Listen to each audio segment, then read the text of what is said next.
Hi, I'm Dr. Mollie Marti, and welcome back to Resiliency Matters. Today we are speaking with Chuck Peters, president of the Gazette Company. We have talked about stories of personal resilience, community resilience, and now we're even going to use a broader lens because you are an expert in the global economy or global environment, I would say, and it's quickly changing. So what is going on in our global environment?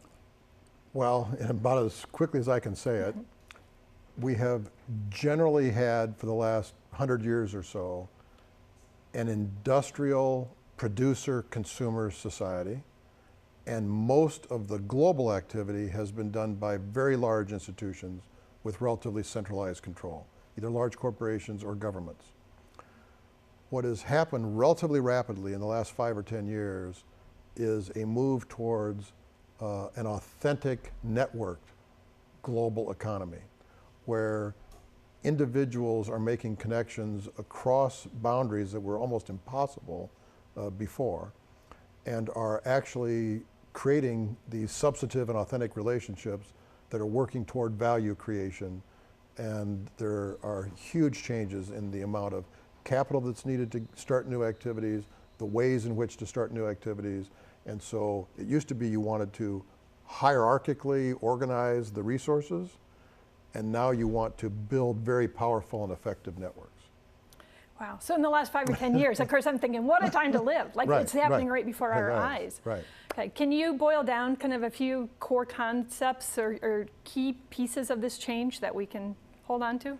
Well, as core as I can make it is, it used to be you would want to fit in to the machine, right? There's this great machine that's working and you would like to have your material needs met, so please fit into this machine. Now it's much more, how do I truly express what I want and find others anywhere in the world who want a similar thing, and then how do we co-create together what it is we want to achieve? A very different game. And let's give this a context to bring it home for our viewers. In this area, this is called the Creative Corridor. Right. Well, in this area, the reason that we went to the Creative Corridor is because in this global economy, people are making decisions as to where to create their business or where to live, right? Where to live, work, and play.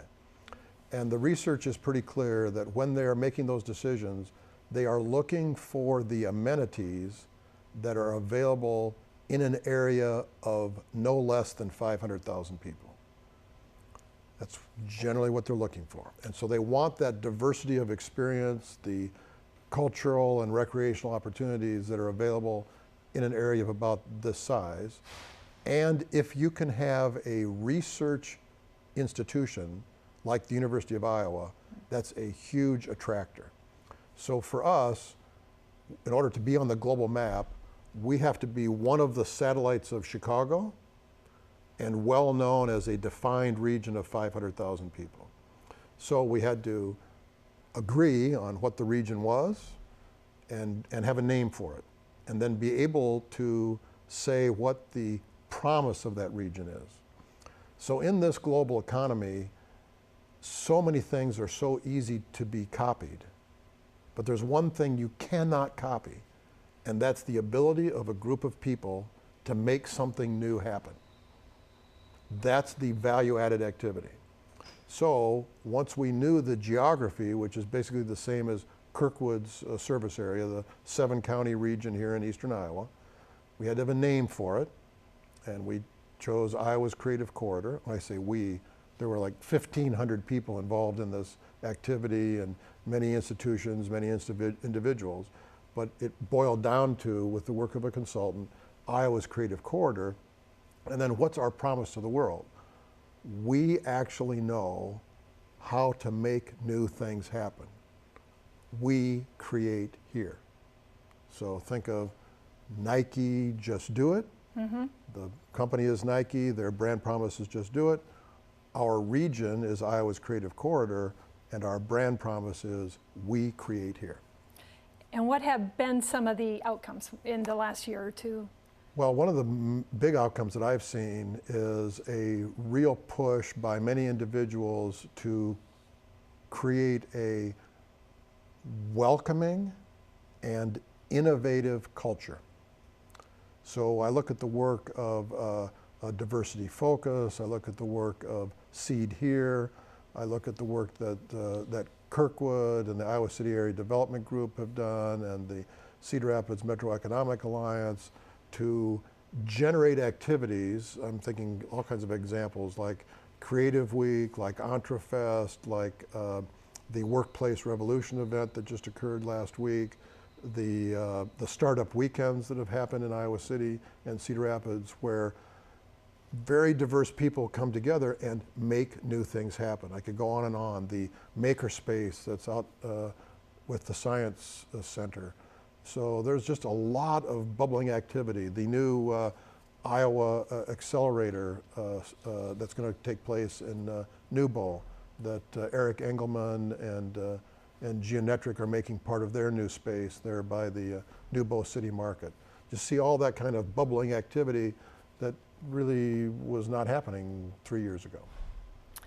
The Big Ideas School, we featured Yes. them on our show. Yes. Does that fall within Yes, this? it does. It certainly does. How can you take juniors and seniors in high school and get them to learn what they need to learn by following their passions, right? That's a great example. So meeting the needs of youth. Again, what I find so exciting about this work is you can sit here and you've probably just scratched the surface on talking about Yes. what we have here that wasn't even in our minds Right. probably 2 brief years ago. Right. Very, very exciting. So this is our final takeaway: to nurture creativity, create an environment where people feel appreciated, enjoy diverse experiences, and have fun as they do meaningful work. Thank you for joining us on Resiliency Matters on MediaCom MC22, your local programming leader.